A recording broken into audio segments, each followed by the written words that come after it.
ሰላም ጤና ይስጥልኝ እንደምን አላችሁ? እኔ መምህር ተረፈ መቆያ ነኝ። ዛሬ ተዘጋጅቼ የቀረብኩላችሁ የ11ኛ ክፍል ጂኦግራፊ ዩኒት 8 ጂኦስፓሻል ኢንፎርሜሽን ኤንድ ዳታ ፕሮሰሲንግ በሚል ላይ ነው የምንነጋገረው። ጂኦስፓሻል ኢንፎርሜሽን ኤንድ ዳታ ፕሮሰሲንግ ምን ማለት ነው? ጂኦስፓሻል ማለት እንግዲህ ኢንፎርሜሽን ሪሌትድ ቱ ሎኬሽን ማለት ነው። ዳታ ፕሮሰሲንግ ደግሞ እንግዲህ ዳታ ጋዘር ወይም ኮሌክት ይደረጋል፣ ዜን ኦርጋናይዝ አናላይዝ፣ መጨረሻ ኢንተርፕሬት ሲደረግ ይሄ አጠቃላይ ሂደቱ ዳታ ፕሮሰሲንግ በመባል ይታወቃል። ስለዚህ በዚህ ዩኒት ስር የምናየው የመጀመሪያው ሪፕሬዘንቴሽን ኦፍ ሪሊፍ ፊቸር ኦን ቶፖግራፊክ ማፕ ነው። ቶፖግራፊክ ማፕ ማለት እንግዲህ ዲቴይል የሆነ ማፕ ቦዝ ናቹራል እና ማንሜድ የሆኑ ነገሮችን ኢንዲቴይል የምናሳይበት ማፕ ነው ቶፖግራፊካል ማፕ። ስለዚህ በዚህ ቶፖግራፊካል ማፕ ሪሊፍ ፊቸርን እንዴት ሪፕሬዘንት እናደርጋለን፣ እንዴት ኢንተርፕሬት እናደርጋለን ስለሚለው ጉዳይ እናያለን። 8.1.1 ቤዚክ ኮንሴፕት ኦፍ ሪሊፍ ኤንድ ቶፖግራፊክ ማፕ። ፈርስት ሌት ዊ ሲ ሪሊፍ ምን ማለት ነው? Relief is defined as the difference in elevation between the highest and lowest point on the landscape in meter is known as what? Relief በመባል ይታወቃል። ለምሳሌ difference in elevation ስናይ ለምሳሌ highest elevation ያለው ለምሳሌ ማውንቴን ሊሆን ይችላል። under mountain hill ሊሆን ይችላል። ከሂል ዝቅ ብሎ ትንሽ በኤሌቬሽኑ ዝቅ የሚል ደግሞ ፕሌቶ፣ ከፕሌቶ ደግሞ ፕሌን አለ።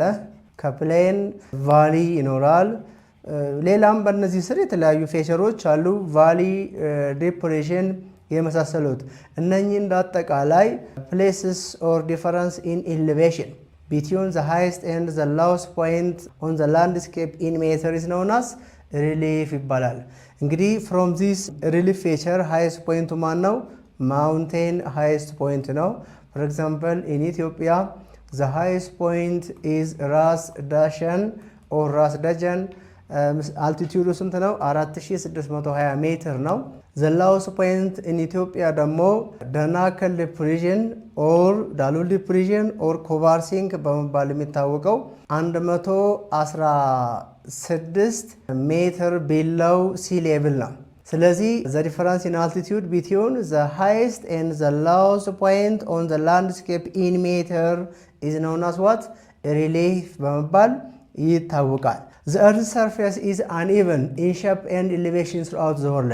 Yes, ዓለም ላይ ያሉ የመሬትን አካል ወይም ገጽታዎች ብናይ በሼፕም በኤሌቬሽንም from time to time ይለያያሉ፣ ይቀያየራሉ። ለምሳሌ የተለያዩ ፋክተሮች አሉ። ኢንተርናል ፎርስ፣ ኤክስተርናል ፎርስ ሊኖር ይችላል። በእነዚህ በተፈጥሮም በማንሜድ ምክንያቶችም ዓለም ላይ ያሉ ላንድ ፎርሞች በሼፕም በኤሌቬሽንም ይቀያየራሉ ፍሮም ታይም ቱ ታይም ማለት ነው። ላንድ ፎርምን ስናይ ደግሞ የተለያዩ የመሬት ገጽታ ማለት ነው። ላንድ ፎርም ማለት they are 3 dimensional ናቸው። 3 dimensional object on their surface formed by erosion and deposition processes. ምን ማለት ነው እንግዲህ processes that affect the earth or forces that affect the earth ስናይ internal force ወይም endogenic force አሉ፣ external force exogenic force አሉ። ኢንተርናሎቹ ለምሳሌ ኢንተርናል ፎርስ በመባል የሚታወቁት ለምሳሌ እንደ ፎልዲንግ፣ ፎልቲንግ፣ ቮልካኒዝም እና እርዝ ኩዊክ እነዚህ ኢንተርናል ፎርስ ኦር ኢንተርናል ፕሮሰስ በመባል ይታወቃሉ። ለምሳሌ እነኚህ ኢንተርናል ፕሮሰሶቹ ለምንድነው ኢንተርናል የተባሉት? ኦሪጂናቸው ፍሮም ኢንሳይድ ፓርት ኦፍ ዘ እርዝ ስለሆነ ነው። ለምሳሌ ፎልዲንግ ቤንዲንግ ኦፍ ዘ እርዝ ነው። ምንን ይፈጥራል? ፎልድ ማውንቴን ይፈጥራል። ፎልቲንግ ደግሞ ክራኪንግ ኦር ብሬኪንግ ኦፍ ዘ እርዝ ማለት ነው። ፎልቲንግ ምንን ይፈጥራል? ሪፍት ቫሊ እና ብሎክ ኦር ሆርስት ማውንቴንን ይፈጥራል። ቮልካኒዝም ጋር ስንሄድ ደግሞ እንግዲህ ቮልካኒዝም ፕሮሰስ ነው። ሞልተን ማቴሪያል ኦር ማግማ ፍሮም ኢንሳይድ ፓርት ኦፍ ዘ እርዝ ወደ አውትሳይድ በሚመጣበት ሂደት ያለው ነው ቮልካኒዝም የሚባለው። ሰው ያ ማግማ መሬት ውስጥ እዛው ኩል ሆኖ ሶሊድ የሚሆን ከሆነ ኢንትራሲቭ ፌቸርስ ኦፍ ቮልካኖ ይፈጠራሉ። መሬት ከወጣ በኋላ የሚፈጠሩት ደግሞ ኤክስትራሲቭ ፌቸርስ ኦፍ ቮልካኖ ይባላሉ። አርዝኩዊክ ይሄ እንግዲህ ሰደንሊ ሞሜንት ኦፍ ዘ እርዝ ሰርፌስ ነው። ስለዚህ እነኚህ ምንድናቸው? ኢንተርናል ፎርስ ነው። ኤክስተርናል ፎርስ ስንመጣ ግን ኤክስተርናል ፎርስ ምንን ያካትታል? ዲፖዚሽን ኤንድ ዴኑዴሽንን ያካትታል። ዴኑዴሽን ደግሞ በውስጡ ዌዘሪንግ ኤንድ ኢሮዥንን ይይዛል። ኤኒሃው ኢሮዥንና ዲፖዚሽን የተለያዩ 3 ዳይሜንሽናል ላንድ ፎርም ይፈጥራሉ ማለት ነው። ለምሳሌ ኢሮዥን ሪሙቭ ያደርጋል፣ ዜን ትራንስፖርት ያደርጋል፣ ዜን ላስትሊ ዲፖዚት ነው የሚያደርገው። ሳም ላንድ ፎርም ይፈጥራል ማለት ነው። ሶ ዲፖዚሽን ዘ ላስት ፖይንት ኦፍ ኢሮዥን ነው ማለት ነው ዲፖዚሽን። ሶ በዲፖዚሽን የሚፈጠሩ ለምሳሌ እንደ ማውንቴን፣ ለምሳሌ እንደ ሂል፣ እነዚህ በዲፖዚሽን የሚከሰቱ ናቸው። በኢሮዥን ደግሞ ለምሳሌ ቫሊ ሊከሰት ይችላል፣ ፕሌን ሊከሰት ይችላል፣ ሬን አካባቢም እንደዛው ኢሮዥን አለ።